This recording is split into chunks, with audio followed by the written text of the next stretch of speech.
నకిలీ మద్యం కేసులు అని చెప్పేసి ఈ ప్రభుత్వం వచ్చిన తర్వాత చేస్తున్న దానిని ఆయన బహిరంగంగా ఎత్తి చూపడంతో ఆయన మీద అక్రమంగా కేసు రిజిస్టర్ చేసి దగ్గర 83 రోజులు నిర్బంధించే కార్యక్రమం చేయడం జరిగింది. ఒక కపుల్ ఆఫ్ డేస్ బ్యాక్ ఆయన బెయిల్ మీద బయటికి రావడం జరిగింది. ఈ కూటమి ప్రభుత్వం వచ్చిన తర్వాత ప్రతి ఒక్కరి మీద ఏ విధమైన తప్పుడు కేసులు పెడుతోంది, ఏ విధంగా ఇబ్బంది పెడుతోందో మనం అందరం చూస్తున్నాం. ఆ రోజు జరిగిన సంఘటనలో హాస్పిటల్లోకి కుటుంబ సభ్యులందరూ పోయినప్పుడు కూడా అక్కడ ఏదో డ్యామేజ్ చేశారని తిరిగి కుటుంబ సభ్యుల మీద కూడా కేసులు రిజిస్టర్ చేసిన సందర్భం చూసినాం. ఇవే కాదు, ఓవరాల్గా కూడా రాష్ట్రంలో లా అండ్ ఆర్డర్ పరిస్థితి, అక్రమ కేసుల పరిస్థితి ఏ విధంగా పెడుతున్నారని ప్రతి ఒక్కరూ చూస్తున్న పరిస్థితి. మర్డర్లు చేసిన వాళ్లకు, కొట్టిన వాళ్ళ మీద కేసులు లేకుండా కోడి కోసినారని, గొర్రెలు కోసినారని తప్పుడు కేసులు పెడుతున్న సందర్భాన్ని కూడా చూస్తున్నాం. ఈ ప్రభుత్వాన్ని గతంలో కూడా మేము చెప్పడం జరిగింది, కేసులు పెడతామని భయపడతారేమో కానీ ఇలా అక్రమంగా జైళ్ళకు పంపిస్తే ఖచ్చితంగా 10 ఇంకా ఎక్కువగా పనిచేస్తారు. మీరు చూసుకోండి, కావాలి అంటే మొన్న కాకాని గారు కూడా జైలుకి పోయి వచ్చిన తర్వాత, బయటికి పోయి వచ్చిన తర్వాత ఏ విధంగా పార్టీ కోసం పనిచేస్తున్నాడు. అంతకుముందు వారానికి 2 వారాలకు పెట్టే ప్రెస్ మీటు ఈరోజు వారానికి 3 సార్లు పెడుతున్నాడు. జోగి రమేష్ అన్న కూడా అదే పద్ధతిలోనే ఖచ్చితంగా ఈ కూటమి ప్రభుత్వం చేస్తున్న తప్పిదాల మీద పోరాడుతూనే ఉంటాడు, ఖచ్చితంగా నిలదీస్తూనే ఉంటాడని చెప్పి తెలియజేసుకుంటాడు. ఆ కేసు ఏ విధంగా జరిగింది, ఏ విధంగా పెట్టారు మన అందరికీ తెలిసినది. నేను ఆ రోజు కూడా 2 డేస్ ముందు కూడా, అరెస్ట్ 2 రోజుల ముందు కూడా ప్రెస్లో మాట్లాడడం జరిగింది. ఎవరో జనార్దన్ రావు అనే అతను ఎక్కడో కలిశాడని ఒక మెసేజ్ చూపించేసి అక్రమంగా పెట్టినాడు. ఈరోజు దాని తర్వాత చంద్రబాబు నాయుడు గారు వచ్చి ప్రెస్ మీట్ పెట్టి చెప్పడం జరిగింది, ఎక్కడే కానీ కల్తీ మద్యం అనేది ఉండదు, తొక్కి నార తీస్తానని చెప్పేసి. ఈరోజు ఛాలెంజ్ చేస్తున్నా, జోగి రమేష్ గారిని 83 రోజులు జైల్లో పెట్టాడు కదా, మా ధర్మవరం లాంటి ప్రాంతంలో 70% ఇప్పటికీ కల్తీ మద్యం జరుగుతుంది. జైల్లో పెట్టినారు కదా, మరి ఎలా జరుగుతుంది? తయారు చేసేవాళ్ళు నీ జిల్లా నుంచే, నీ బార్డర్ సైడ్ నుంచే. ఊర్లో ఎక్కడ బెల్ట్ షాప్ లేకోకుండా చేస్తానన్నావు, ఊరికి 4 ఉన్నాయి. ఆ బెల్ట్ షాప్ వాళ్ళకి ఎలా గిట్టుబాటు అవుతుంది? వాళ్ళు వేలంపాటలో బెల్ట్ షాపు మందు అమ్మితే వాళ్ళకి గిట్టుబాటు కాదు, కాబట్టి ఏదో నకిలీ మద్యం చేస్తేనే గిట్టుబాటు అవుతుంది. మీరుగా ప్రోత్సహిస్తున్నదే కదా. గతంలో ప్రభుత్వమే మద్యం షాపులు నిర్వహిస్తే అది కల్తీ అన్నారు. ఈరోజు ప్రైవేట్ వాళ్ళకి ఇచ్చినారు, బాహాటంగా తెలిసిపోతుంది ఎక్కడ నడుపుతున్నారు అని. దొరికిపోయిన సందర్భం couple of days back Kadapa జిల్లాలో కూడా 2 చనిపోవడం జరిగింది. ఈయన మీద ఉన్న కేసేమో కోర్టులో మిస్టేక్ ఆఫ్ ఫ్యాక్ట్స్ కింద తీసేపించే ప్రయత్నం చేస్తున్నాడు.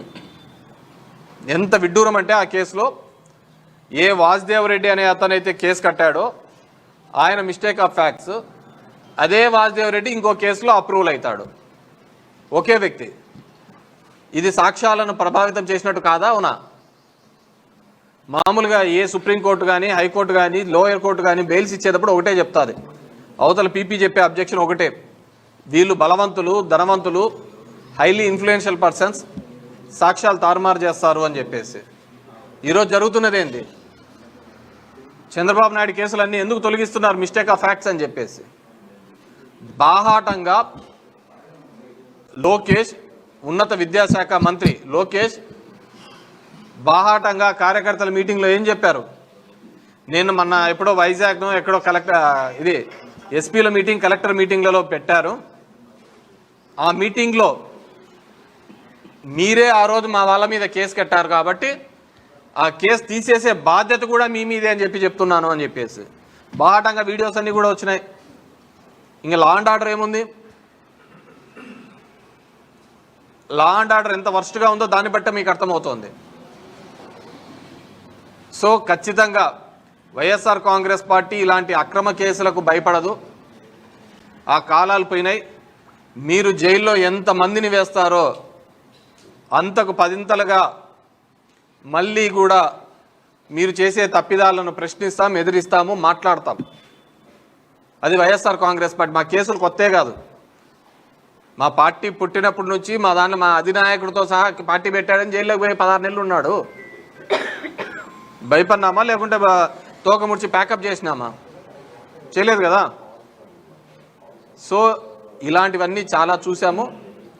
డెఫినెట్గా ఇప్పటికైనా కానీ, ఎందుకంటే ఇవన్నీ మీకు మళ్ళీ రివర్స్కి వస్తూ ఉంటాయి. ఈ తప్పిద కేసులు కట్టాలని చూస్తున్న అధికారులు కూడా ఆలోచించండి. మీరు కూడా అందరూ కూడా ఇబ్బంది పడే పరిస్థితి వస్తుంది.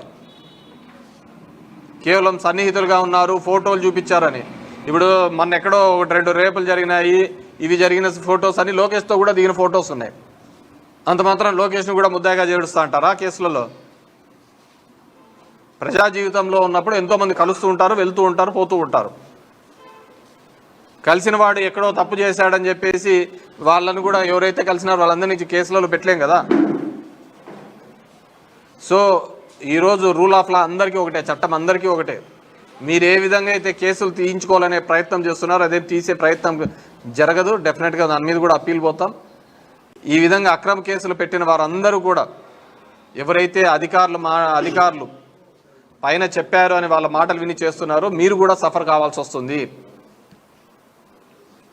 ఈ ప్రాంతంలో ఇంకా ఎక్కువగా జరుగుతున్నాయి. వీటన్నిటి మీద కూడా డెఫినెట్గా ఆల్రెడీ జగన్మోహన్ రెడ్డి గారు పార్టీ అధ్యక్షులు ఒక మెసేజ్ కూడా ఇవ్వడం జరిగింది. మీరు ఎక్కడున్నా కానీ వదిలిపెట్టము అని చెప్పేసి. అదే విధంగానే చర్యలు తీసుకుంటాం. చేతనైతే నిలబెట్టండి. ఎక్కడ ఈ దొంగ నకిలీ మద్యం దొరుకుతోందో, ఈ నకిలీ మద్యం ఎక్కడ దొరుకుతోందో. మొన్నటి వరకు క్వాలిటీ మద్యము, తక్కువ ధరకే మద్యం. తక్కువ ధరకు ఎవడైనా మద్యం ఇస్తే అది క్వాలిటీ అవుతుందో చెప్పండి? క్వాలిటీ అవుతుందా? కాదు కదా. ఇదే విధంగానే కదా మొన్నటి వరకు కూడా అసలు ఒక అధికారంలో ఉన్న వాళ్ళు, ముఖ్యమంత్రి స్థానంలో ఉన్న వాళ్ళు మాట్లాడాల్సిన మాటల తిరుపతి లడ్డు సమస్య కూడా అలాగే చెప్పారు కదా. 1,00,000 మంది లడ్డు తిన్నారు అని చెప్పేసి, పందికోవు తిన్నారు, ఆవుకోవు తిన్నారు అని చెప్పేసి ఒక ముఖ్యమంత్రి డిప్యూటీ సీఎం నుండి మాట్లాడతారు. ఈరోజు అది లేదు అని చెప్పేసి ఒక రిపోర్ట్ రావడంతో ఎవరైనా కానీ సంతోషిస్తారా? అరే లేదంట లేవయ్యా, దీంట్లో ఇది కూడా మంచిగా ఉందని. కానీ కూటమి వాళ్ళు బాధపడుతున్నారు. అరే మనం ఒకటి చేయాలనుకున్నాం, ఇంకోటి అయిపోయింది కదా అని బాధపడుతున్నారు. ఎవడైనా ఉంటారా? నువ్వు సనాతని అని చెప్పుకునే అతను, హిందూ ధర్మాన్ని కాపాడాలని అనుకునే అతను ఇలాంటి దుష్ప్రచారాలు చేసేవాడు హిందూ మతాన్ని కాపాడేవాడా అని అడుగుతున్నాం. హిందూ మతాన్ని కాపాడే వాళ్ళు ఇలాంటి దుష్ప్రచారాలను కట్టడి చేయాలి. కానీ ఇట్లాంటి దుష్ప్రచారాలు ఇంకా చేసి సుప్రీంకోర్టు స్థాయికి పోయిన తర్వాత వీళ్ళు నిలబెట్టడం జరిగింది. ఇలాంటి దుష్ప్రచారాలు ఈరోజు జరుగుతున్నది కూడా ఇదే. ఈ తిరుపతి దాని గురించి సపరేట్గా మాట్లాడతాం, చెప్తాము ఏ విధంగా ప్రజలకు మోసం చేసినారు, ఏ విధంగా అని చెప్పేసి. కానీ ఈ నకిలీ మద్యం విషయంలో మాత్రం ఇలాంటిదే ఒక తప్పుడు ఆరోపణలతో ఒక బురద జల్లి కార్యక్రమం. డెఫినెట్గా వీటిని అన్నింటినీ కూడా లీగల్గా ఎదుర్కొంటాం. డెఫినెట్గా మమ్మల్ని అందరినీ ఇబ్బంది పెట్టిన వారందరి మీద కూడా తగిన మూల్యం చెల్లించుకోవాల్సి వస్తుందని చెప్పి తెలియజేస్తాం. ప్రభుత్వం నకిలీ మద్యం నివారణ కోసం క్యూఆర్ కోడ్ చేసుకుంటుందని చెప్తుంది. మీరే ఇంకా నకిలీ మద్యం దొరుకుతుంది. దీని మీద నకిలీ మద్యం మీద మీ పార్టీ పోరాడుతుంది. డెఫినెట్గా అండి, మేము ఆల్రెడీ దీని మీద ఫైట్ చేసినాము, ఎక్స్చేంజ్ ఆఫీసుల మీద ధర్నా చేసినాము. నకిలీ మద్యం మీద క్యూఆర్ కోడ్ ఇతను కాదండి, మేమున్నప్పుడే తీసుకొని వచ్చినాం. నేను సింపుల్, మీరు లాజిక్ ఆలోచించుకోండి. తక్కువ ధరతో మంచి మద్యం ఏ విధంగా దొరుకుతుంది? క్వాలిటీ మెయింటైన్ చేయాలంటే కొద్ది కాస్ట్ అవుతుంది. మళ్ళీ మన కూడా అంటే మన దేశంలో, మన తెలుగు రాష్ట్రాల్లో ఆ విధంగా ఉందని, మంచి చదివిస్తాం, మంచి ఆరోగ్యం ఇస్తామంటే అది వద్దు, మంచి మందు కావాలా అంటే అందరు ఈలలేసినారు. చంద్రబాబు నాయుడు అనేది మంచి మందు ఇస్తానన్నాడు, అందరు ఈలలేసినారు. మంచి విద్య ఇచ్చినాము జగన్ రెడ్డి చెప్పినాడు, మంచి వైద్యం ఇస్తాము ఆరోగ్యశ్రీకి తీసుకొని వచ్చిన జగన్ రెడ్డి, దానికి ఎవరు వీళ్ళలేలా తప్పట్లు కొట్టలే. కేకలేసినారు. ఎందుకంటే మనకు అదొకటి ఎందుకు అలవాటైంది, మన కష్టం వచ్చినా నష్టం వచ్చినా మందు ముందర చెప్పుకుంటాను కానీ ఇంట్లో పెళ్ళాం పిల్లల దగ్గర కూడా చెప్పుకోవటంలే. అంత మందుకు చెప్తే అదే తీర్చేస్తాను అనమాట. సో డెఫినెట్గా నకిలీ మద్యం విషయంలో క్యూఆర్ కోడ్ అప్పట్లో జగన్మోహన్ రెడ్డి గారే తీసుకొని రావడం జరిగింది. ఏ బ్యాచ్ అయితే అక్కడ నుంచి అవుతుందో, బ్రీవరీస్ నుంచి వస్తుందో, డిస్టిలరీస్ నుంచి వచ్చి షాప్కి వస్తుందో, డెఫినెట్గా అక్కడ నుంచే క్యూఆర్ కోడ్ నుంచి బయటకు రావడం వచ్చే సందర్భం. ఇక్కడ నేను చెప్తున్నది ఏంటంటే, మా అనంతపురం ఇప్పుడు మాకు దగ్గరనే మొలకల చెరువు మన దొరికిన ప్రాంతంలో అలాంటివి చాలా ఉన్నాయి అంటున్నాను. మా ధర్మవరంలో ఇప్పటికి చెక్ చేసుకోండి. నేను ఈరోజు ప్రెస్ మీట్ పెట్టాను, నేను ఆ రోజు కూడా చెప్పి ఈరోజు ప్రెస్ మీట్ పెట్టినా కదా, ఆల్ ది షాప్స్ అన్నీ క్లోజ్ చేసేసి పారదర్శకంగా పోయి చెక్ చేయమనండి. 70% దాంట్లో దొరుకుతుంది కల్తీ. ఎందుకంటే అదేవిధంగా ఇక్కడే షాప్లలో కాదు నేను చెప్పేది, బెల్ట్ షాప్లలో కూడా వీళ్ళన్నీ వేలం పాట పెట్టి పిలిచారు. వేలం పాట పిలిచినప్పుడు 2 లక్షలు, 3 లక్షలు, 4 లక్షలు ఆ సరుకు తీసుకొని పోయి అంతకే అమ్ముతూ ఉంటే వాళ్ళకి గిట్టుబాటు కావడం లేదు. డెఫినెట్గా ఆ విధంగా ఉన్నప్పుడు కల్తీ చేసే పరిస్థితి వస్తుంది. ఎందుకు కల్తీ చేయాల్సి వస్తుంది? వాడు అమ్మిన ప్రైస్ కంటే వీనికి లాభం రావాలి, వీడు ఆక్షన్లో కొనింటాడు, వీనికి డబ్బు రావాలంటే ఎలా వస్తుంది? ఖచ్చితంగా అది కల్తీ చేస్తేనే వస్తుంది. సో అదే విధంగానే జరుగుతుంది. గుడ్ మార్నింగ్ ధర్మవరం పేరుతో మీరు ప్రజల్లోకి వెళ్ళారు. గుడ్ మార్నింగ్ ధర్మవరం పేరుతో కేతిరెడ్డి భూ కబ్జాలు చేశాడు, అందుకే ప్రజలు ఓడించారని మీ ప్రత్యర్థి ఎవరైతే సత్యకుమార్ యాదవ్ విమర్శలు చేస్తున్నాడు. ఇప్పుడు మళ్ళీ మీరు గుడ్ మార్నింగ్ ప్రజల నుంచి ఎటువంటి స్పందన వస్తుంది? నేను సింపుల్, ఇప్పుడు 2 years అవుతుంది. నేను ఆ రోజు కూడా అన్నాను నా ప్రెస్ స్టేట్మెంట్లో, ఒకని పుట్టిన నా కొడుకు ఎవడైనా కానీ చూపియండి అని చెప్పిన. ఒకనికి పుట్టిన నా కొడుకు ఎవడైనా కానీ చూపియండి అన్న. ఇంతవరకు 2 years తర్వాత ఎవరు చూపించలేని పరిస్థితి. ఇది నేను ఈరోజు మొదలుపెట్టినది కదా, ఎప్పుడో 15 ఏళ్ళ నుంచి మొదలు పెడుతుంది. సరే ఇప్పుడు సోషల్ మీడియా జమానా ఇవన్నీ వచ్చిన తర్వాత దానికి మరింతగా జనాలకు తెలిసింది. ఒక ఎమ్మెల్యే అనే అతను జనం దగ్గరికి, నేను ఈరోజు కాదు ఎప్పటి నుంచో పోతున్నా. సో జనం దగ్గరికి పోవాలి అంటే గట్స్ ఉండాల. అధికారంలోకి వచ్చింది, అధికారంలో లేకముందు చాలా చెప్తా అంటాడు. ఇప్పుడు సూపర్ 6, సూపర్ హ్యాపీస్ అని అన్నీ చెప్పుకుంటూ పోతా అంటాడు, ఇచ్చేళ్ళా సచ్చేళ్ళా. కానీ నేను ఇవి చేశాను అని చెప్పి పోవడానికి చాలా ధైర్యంగా ఉండాలి.